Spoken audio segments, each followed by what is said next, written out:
As Catholics, we love our traditions. Whether it be festivals and processions, praying devotionals like the Rosary, wearing funny clothes for worship, or fasting on certain days of the week, we've continued to hold to certain practices for centuries.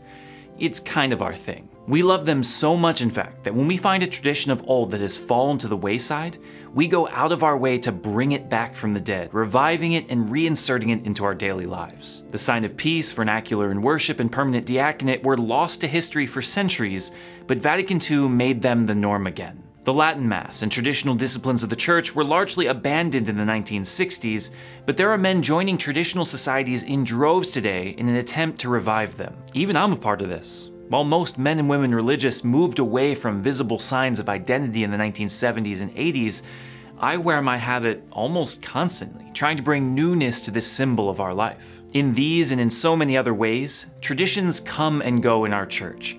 After serving as the norm for centuries, they fall out of favor in one generation, only to be brought back to existence by another.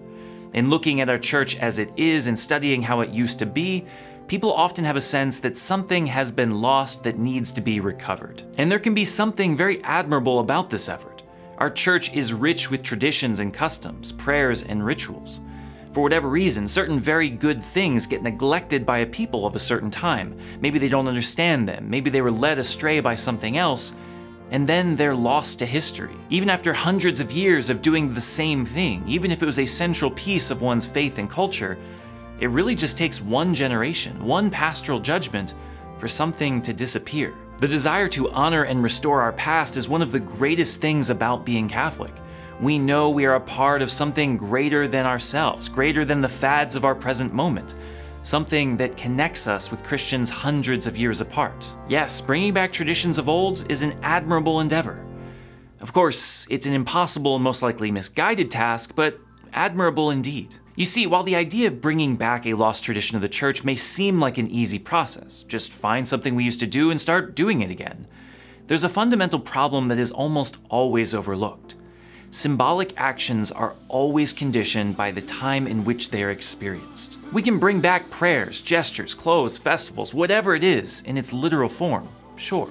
We can start doing that thing again. But that doesn't mean that we can actually reinstitute what the tradition meant to the people when it began. While certain things may seem old and traditional to us, everything had a beginning. Everything was new and innovative at one point.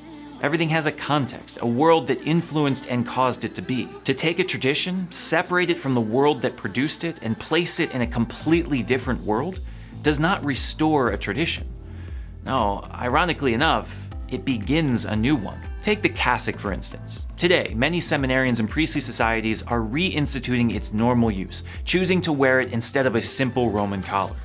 For them, it's a matter of looking to our past when all priests wore this garment and recovering what was lost. And in a literal sense, that's what they're doing. But in a far more fundamental sense, they're not recovering the past at all.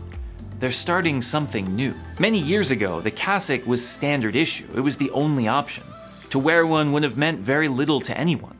But to wear one today, one has to go out of their way to find one or have it made. It's not standard issue, it's a statement. It's peculiar and countercultural even within the church. It's a symbol of the traditionalist movement. And that's not to place any judgment on it one way or another.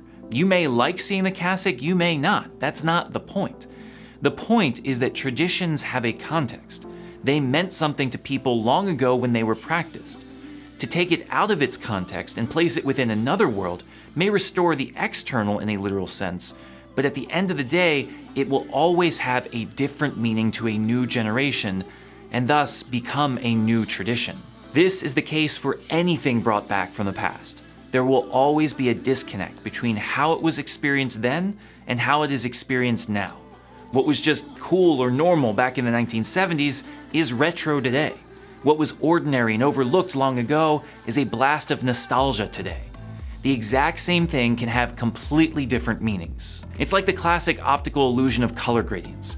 Take the exact same color block and put it against different backgrounds, and it appears completely different. Traditions are interpreted and experienced based on how they fit into the world around them. Is this to say that we shouldn't look to our past traditions, that once something is abandoned, it should be left alone forever? No, not at all. I'm all for looking to our tradition, connecting to our past. As a church that's existed for 2,000 years, there is a wealth of wisdom just waiting to be uncovered, begging us to reconnect with our roots. Some things were lost that need to be found, and that's why we have councils like Trent and Vatican II to examine the sources, to reconnect us with the fruit of our past. What I'm against is what a liturgy professor of mine once called the pick a century game, a process in which we open a history book and just do what we see. A mindset where we say, well, they did it in the 12th century, it was good for the early church, therefore that's what we should do. This sort of recovering of tradition is neither helpful nor fruitful. Just because something captured and expressed a living faith in the 12th century, the early church, in 1945, whenever, just because it was meaningful to a people at a certain time, does not mean that it will be particularly meaningful to us today. When we randomly extract traditions and artificially place them upon our own world, without reference to how that symbol, practice, or gesture will be experienced today, we don't recover the living tradition of the past, we simply use old matter to create a new tradition today. Truly, no matter what the tradition is, it will always be interpreted in a new way when placed in a different context. There is no such thing as recovering a tradition because we will never be able to recover the world in which it existed. It's for this reason that our focus should not be on the past, but on the present and future. What we need to do is look at our world today, our church today, our faith today, and ask, what is the most effective way to live and share the unchangeable truth of the gospel?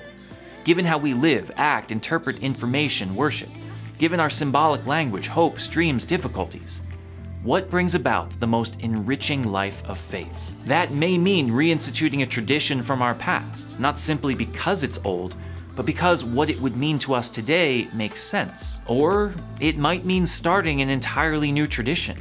As much as we are people of traditions and we like to look to the past, the fact of the matter is that we are a people of tradition because we have always been a people willing to innovate.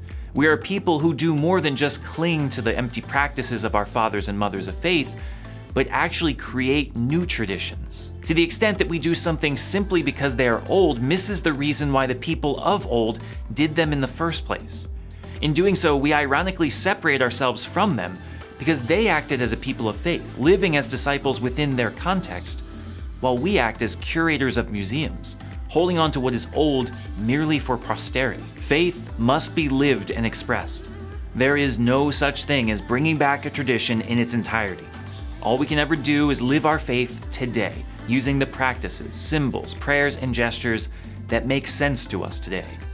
That's what our fathers and mothers of faith did before us, and it's the sort of tradition that we should never lose.